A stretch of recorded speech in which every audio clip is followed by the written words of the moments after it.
کہ اسلام ایک پیشے کو ناپسند کرتا ہے اور وہ ہے مانگنے کا پیشہ، ہاتھ پھیلانے کا پیشہ، سوال کرنے کا پیشہ، اس کو ناپسند کیا ہے۔ باقی تو میرے حبیب پاک سید عالم صلی اللہ علیہ وسلم نے فرمایا اگر تو محنت کر کے روزی کماتا ہے تو پھر تو معمولی آدمی نہیں، پھر تو اللہ کا محبوب بن گیا ہے، پھر تو محبوب الہی ہو گیا ہے، پھر تو اللہ تبارک و تعالیٰ تجھ سے محبت فرماتا ہے۔ اگر تو محنت کرتا ہے، مشقت کرتا ہے، آگے بڑھتا ہے، روزگار کے لیے نکلتا ہے، پھر تو اللہ کا محبوب ہے۔ نبی کریم علیہ السلام نے مزدور کو جو سب سے بڑا درجہ عطا فرمایا، سب سے بڑا مقام عطا فرمایا، وہ یہ ہے، کسی صحابی نے پوچھا یا رسول اللہ صلی اللہ علیہ وسلم سب سے اچھا کھانا کون سا ہے؟ تو حضور نے فرمایا وہ کھانا جو بندہ اپنے دو ہاتھوں سے مزدوری کر کے کھاتا ہے، وہ کھانا سب سے اچھا ہے۔ فرمایا اللہ کے نبی حضرت داؤد علیہ السلام اپنے ہاتھوں سے مزدوری کرتے۔ اور پھر نبی کریم سید عالم صلی اللہ علیہ وسلم نے جو دین ہمیں عطا فرمایا، اس دین کو حضور نے کوئی پنڈتوں اور جوگیوں کا دین نہیں بنایا کہ تم بس غار کے اندر چلے جاؤ، اللہ اللہ کرو، میری طرف دیکھیے گا۔ یہ نہیں فرمایا کہ تم بس ٹھیک ہے آ جاؤ مسجد تسبیح پکڑ لو، کوئی اور کام نہ کرو، بلکہ حکم دیا ہے کہ کسب معاش کرو، محنت کرو، جد و جہد کرو، ہاتھ ہلاؤ۔ قرآن مجید فرقان حمید نے کہا وَجَعَلْنَا اللَّيْلَ لِبَاسًا، رات تمہاری پردہ پوشی کے لیے بنائی گئی ہے، رات تمہاری پردہ پوشی کے، وَجَعَلْنَا النَّهَارَ مَعَاشًا، اور فرمایا دن تمہارے رزق کمانے کے لیے بنایا گیا، جد و جہد کے لیے۔ حضرت عیسیٰ علیہ السلام کی ایک نوجوان سے ملاقات ہوئی تو فرمایا تو کیا کرتا ہے؟ کہنے لگا میں عبادت کرتا ہوں۔ تو فرمایا کھاتا کہاں سے ہے؟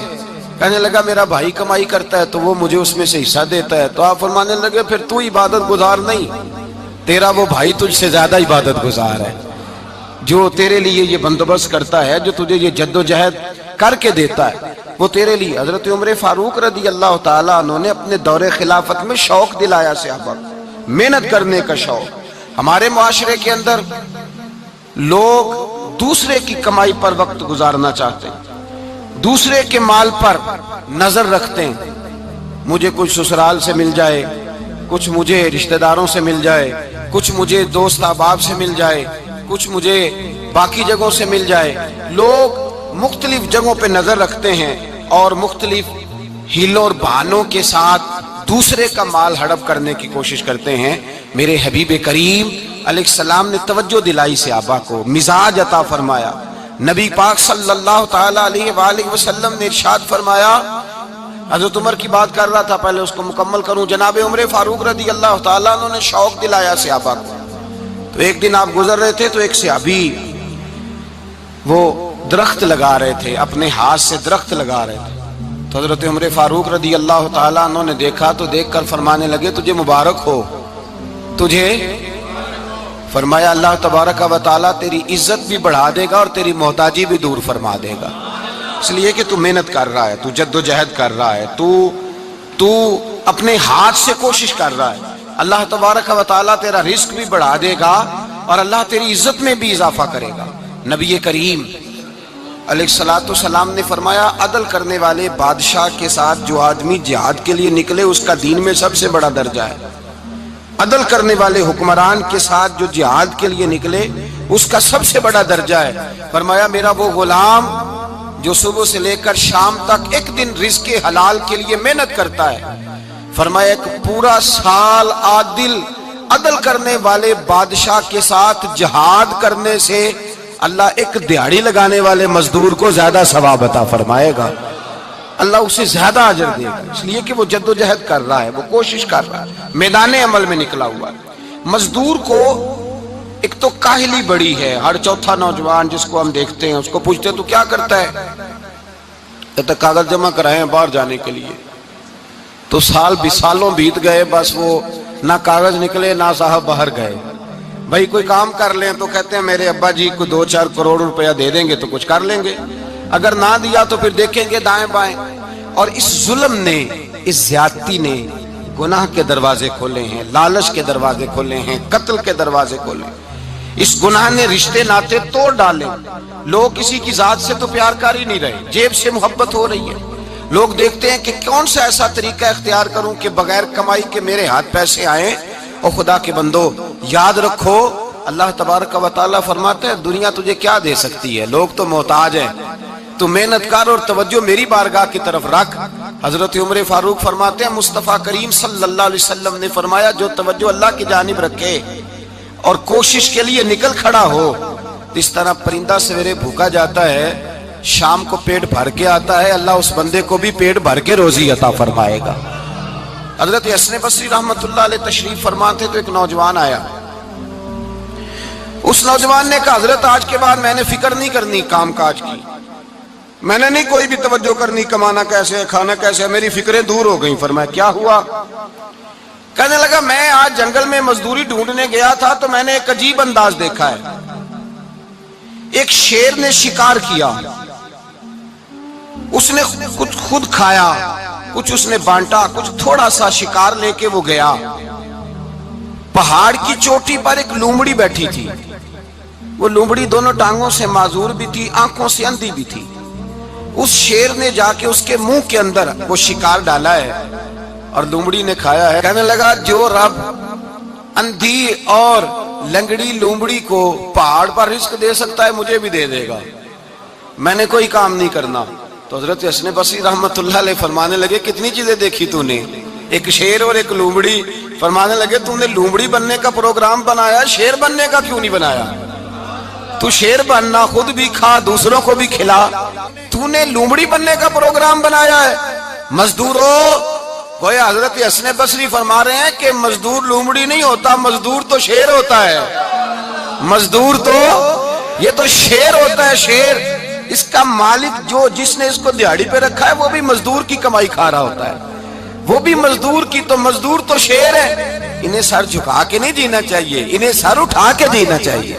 یہ تو بڑے قیمتی وجود کے لوگ ہیں جو مزدوری کرنے نکلتے ہیں, ان کے کچھ حقوق ہیں, کچھ حقوق. ہمارے حکمران بھی حقوق کا تعین کرتے ہیں, کہتے ہیں 15,000 سے زیادہ یہ جو بجٹ آیا ہے نا اس میں 15,000 سے زیادہ, کہتے ہیں مزدور کی تنخواہ 15,000 ہونی چاہیے. کتنی جی؟ 15,000 سے کون سا گھر چلتا ہے؟ ویسے مولویوں کی بھی اتنی ہے, اور میرے خیال ہے کم مولویوں کی 15,000 ہے, 10 کے قریب ہی ہے. اور اس کو بھی کہتے ہیں کہ تو بڑا کھاتا ہے, ارادہ ہے عید کے بعد تجھے چھٹی کرا دی جائے, بڑے خرچے ہیں تیرے مولوی. 15,000 روپیہ تنخواہ مزدور کی, گزارا ہوتا ہے؟ آؤ میں تمہیں وہ اس بارگاہ پہ لے جاؤں جس نے سب کو شان عطا فرمائی ہے. حضرت ابوبکر صدیق رضی اللہ تعالیٰ عنہ خلیفۃ المسلمین بنے.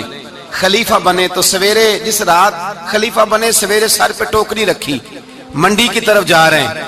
حضرت عمر فاروق رضی اللہ تعالیٰ عنہ مولا علی شیر خدا کو کسی نے بتایا کہ وہ تمہارا خلیفہ تو جا رہا ہے مزدوری کرنے, وہ تو جا رہا ہے کمائی کرنے.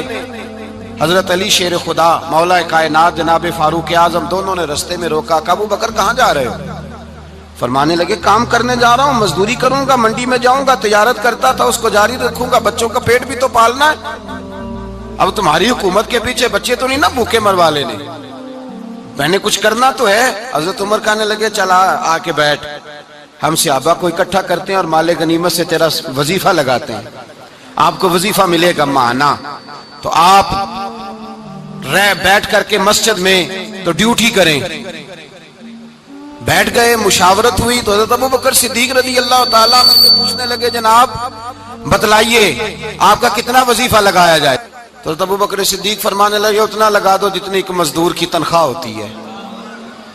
تو ایک صحابی بول کے بڑے میٹھے اور دھیمے لہجے میں کہنے لگے ابو بکر اگر تیرا گزارا نہ ہوا تو, اگر تیرا گزارا نہ ہوا تو. حضرت ابوبکر صدیق فرمانے لگے اگر میرا گزارا نہ ہوا تو میں مزدوروں کی تنخواہوں میں اضافہ کر دوں گا, اگر مزدوروں کے گھر چلنے لگیں گے تو میرا بھی چلے گا, میں ان کی تنخواہیں بڑھاؤں گا صرف اپنی.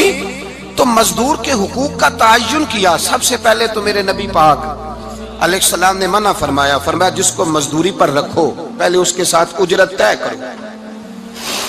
حضور صلی اللہ علیہ وسلم نے فرمایا جب تک اجرت واضح نہ ہو جاؤ کسی کو کام پر, جب تک اجرت واضح نہ ہو جائے, مکمل نہ ہو جائے کہ کیا دینا ہے, طے کریں.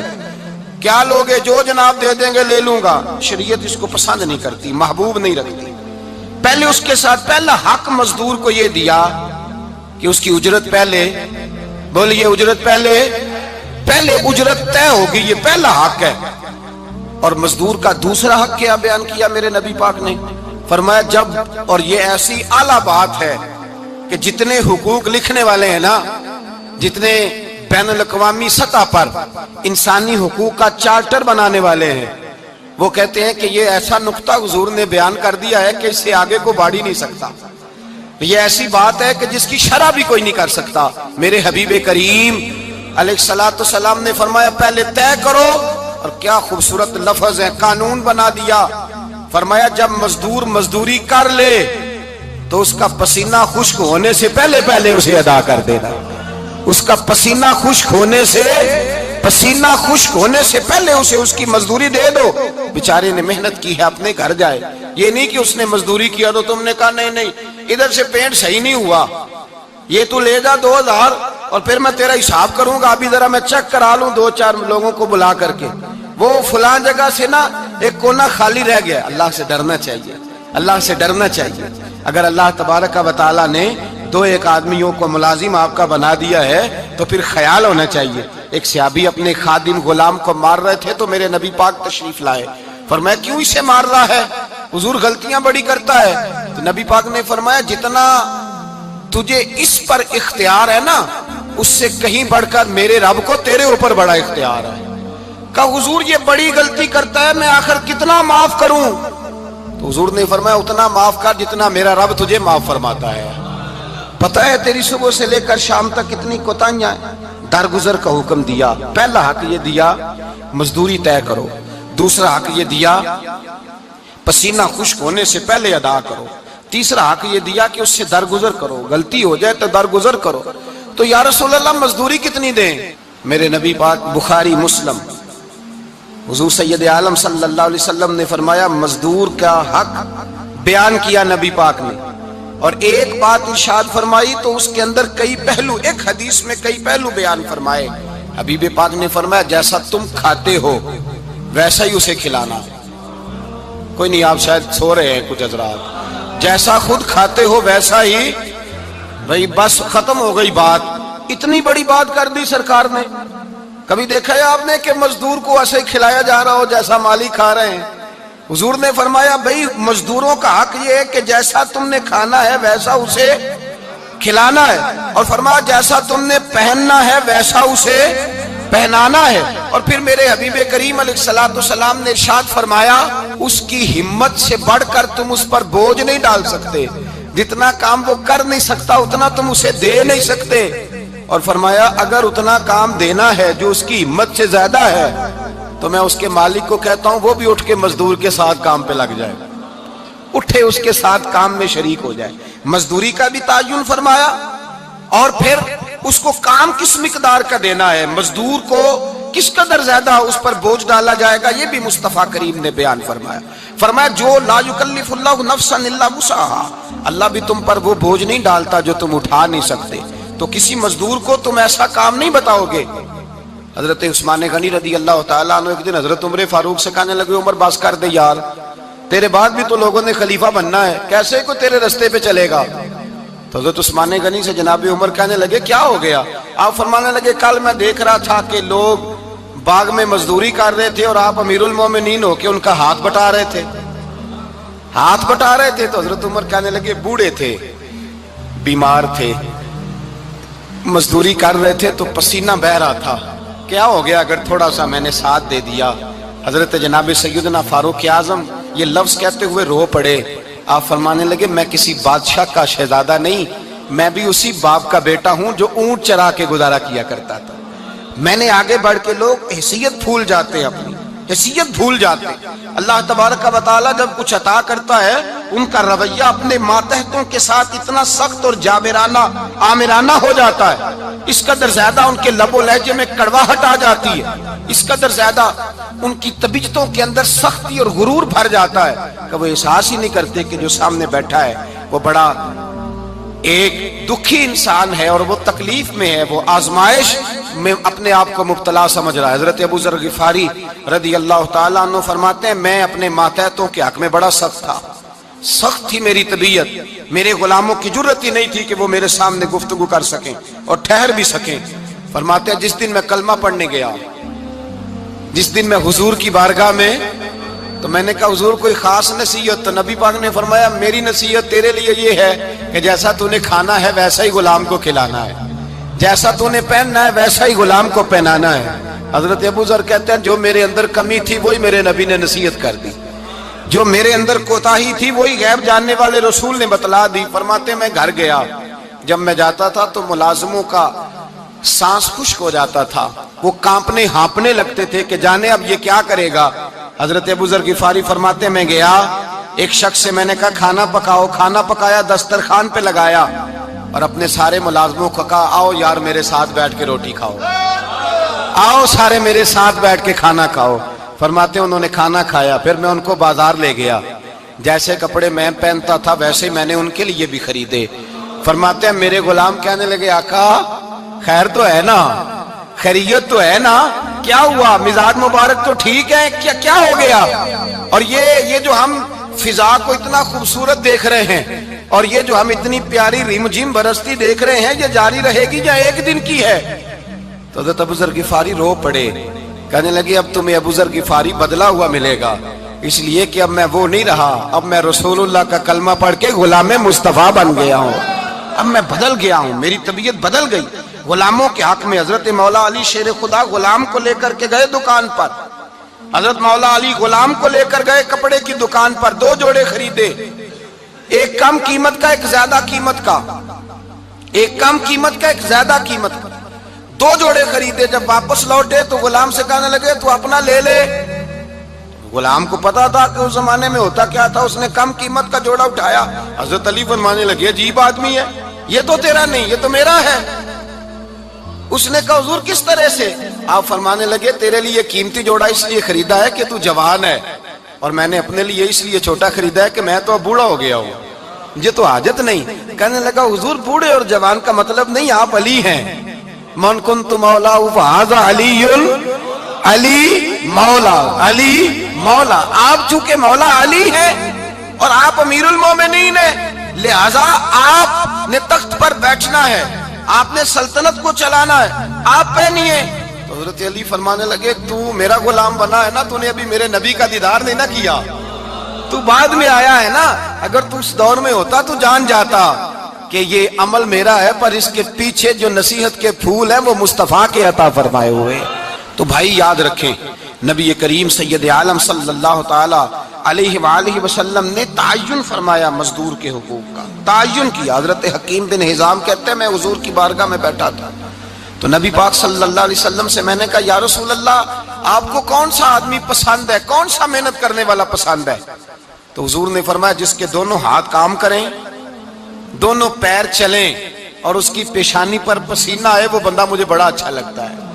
جس کی پسینہ آئے، آج لوگ مزدوری نہیں کرتے، دائیں بائیں دیکھتے ہیں، لوگ اپنے اندر وہ توانائی، وہ غیرت، وہ خودداری پیدا نہیں کرتے۔ بھائی گردن کو جھکا دیتا ہے خیرات کا پتھر، جہاں میں مانگنے والوں کے سر کبھی اونچے نہیں ہوتے۔ اور ایک بار کہنے لگے غیرت ہے بڑی چیز جہانے تگ و دو میں، پہناتی ہے یہ فقر کو تاج سردارا۔ اپنے اندر یہ توانائی پیدا کرنی چاہیے، یہ کوشش کرنی چاہیے۔ میرے نبی کریم صلی اللہ علیہ وسلم نے فرمایا تمہارے بعض گناہ ایسے ہیں جو صرف تم مزدوری کرنے جاؤ گے تو اللہ تمہاری مزدوری کی وجہ سے ہی تمہارے گناہ معاف فرما دے گا، اللہ تمہاری محنت اور کوشش کے سبب سے تمہاری ان غلطیوں سے درگزر فرمائے گا۔ حبیب کریم سید عالم صلی اللہ علیہ وسلم نے فرمایا مزدور جب قیامت کے دن آئے گا، بھئی عالم تو آیا، صوفی تو آیا، درویش تو آیا، صحابہ تو آئے، ان کا آنا تو شفاعت کے لیے شمار کیا گیا۔ میرے مصطفیٰ نے فرمایا جب مزدور آئے گا، مزدور کی سب سے بڑی غلطی یہ ہے کہ مزدور اپنے آپ کو نیچ سمجھتا ہے، مزدور کی سب سے بڑی غلطی یہ ہے کہ یہ اپنے آپ کو چھوٹا سمجھتا ہے، اس کی زیادتی یہ ہے کہ یہ اپنی سوچ کو بڑا نہیں کرتا، یہ سمجھتا ہے نہیں کہ بھئی میں تو 2 ہاتھوں کی محنت کی کمائی کھاتا ہوں، یہ آرزو کرم اور میں آپ سے کروں